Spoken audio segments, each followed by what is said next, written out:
നമ്മുടെ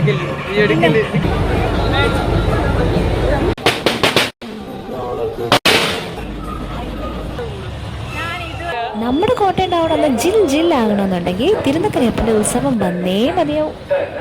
ഞങ്ങൾ പോയത് ഉത്സവം തുടങ്ങിയിട്ട് 4ാമത്തെ ദിവസമാണേ. 108 ശിവാലയങ്ങളിലെ ആദ്യ ക്ഷേത്രമായ ശിവപേരൂരിലെ വടക്കുംനാഥ ക്ഷേത്രത്തിലെ അതേ ഭഗവാൻ തന്നെയാണ് ഇവിടെയും കുടികൊള്ളുന്നതെന്നാണ്. പാർവതി സമേതനായി രത്നപീഠത്തിലിരിക്കുന്ന സദാശിവന്റെ ഭാവമാണ് ഇവിടുത്തെ മുഖ്യ പ്രതിഷ്ഠയ്ക്ക്.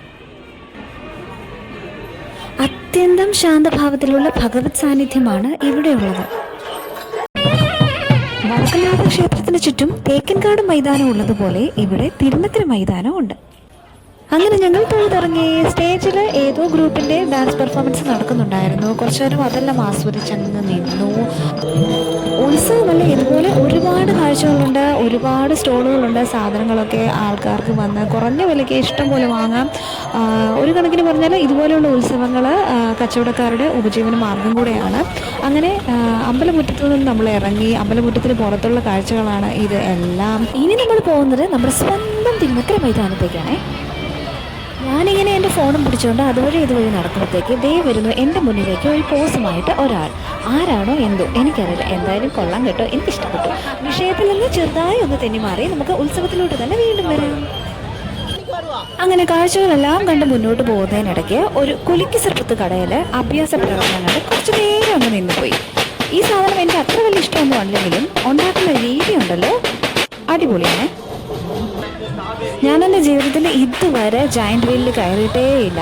മതിയായ സുരക്ഷയുണ്ടോയെന്ന് ചോദിച്ചാൽ അതിനെക്കുറിച്ച് എനിക്ക് വലിയ ധാരണയൊന്നുമില്ല. എന്നാണേലും ഈ ഇരിക്കുന്ന ചേട്ടൻ്റെ കയ്യിലാണ് ഇതിൻ്റെ കൺട്രോൾ എന്ന് മാത്രം അറിയാം. നിങ്ങൾക്ക് എത്ര പേർക്കറിയാം ഇതുപോലെ കിടക്കാനായിട്ട്? എന്തായാലും കൊള്ളാം അല്ലേ, ഒരു സംഭവം തന്നെയാണ്.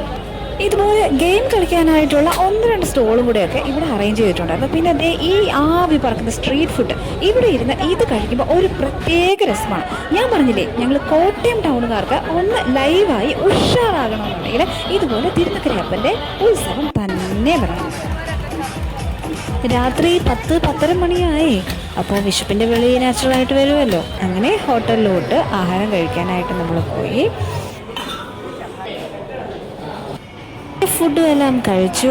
രാത്രിയിലത്തെ സർക്കിട്ടെല്ലാം അവസാനിച്ചു. അങ്ങനെ വീട്ടിലേക്ക് പോവുകയാണ്. അപ്പോൾ രാത്രി യാത്രയില്ല. Bye bye.